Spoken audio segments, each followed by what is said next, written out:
Хэллоуинде көретін 5 дорама. Бүгін 31 қазан бүкіл әлемде Хэллоуин мерекесі тойланып жатыр. Сондықтан да назарларыңызға 5 дораманы ұсынамын. Біріншісі ол Отель Дель Луна. Мұнда бас кейіпкер жігіт құпияға толы қонақ үйге басқарушы болып келеді. Мұнда қонақ үй өте ерекше, өйткені дәлізде елестер жүреді.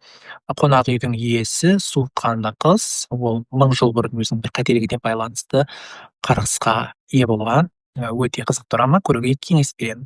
Екінші драма ол Властелитель солнца. Мұнда бас кейіпкер қыз жол апатынан ажырайды, кейін комада болады, комадан шыққаннан кейін ол елестерді көре бастайды. Өте қатты қорқады, сонымен бір жігітті кездестіреді. Оны ұстаса елестер көрінбей қалады. Сондықтан да сол жігіттің жанында қалмайды, комедияға толы өте қызық драма. Милый дом, бұны көбісі біледі деп ойлаймын. Мұнда тұрғын үйде монстрлар пайда болады, тіпті соларға жақындаса олар да сондай монстр болып кетеді. Сондықтан да осындағы адамдар қалай болмасын олардан құтылу керек. 3 сезоннан тұрады. Енді бірінші сезон әрине өте күшті, 2-3-ке қарағанда.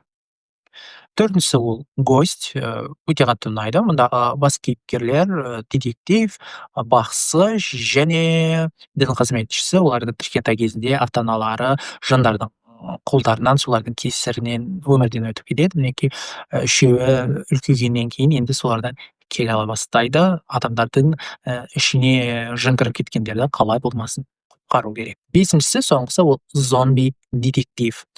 Мұнда жігіт зомбиге айналады да, тек қана зомби емес, детективке айналады.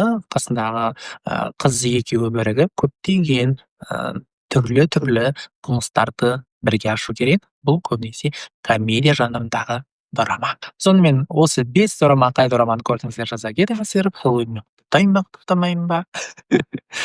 Не болса да, бұл мерекені әлемде, Қазақстаннан бөлек көп жерлерде тойлап жатады.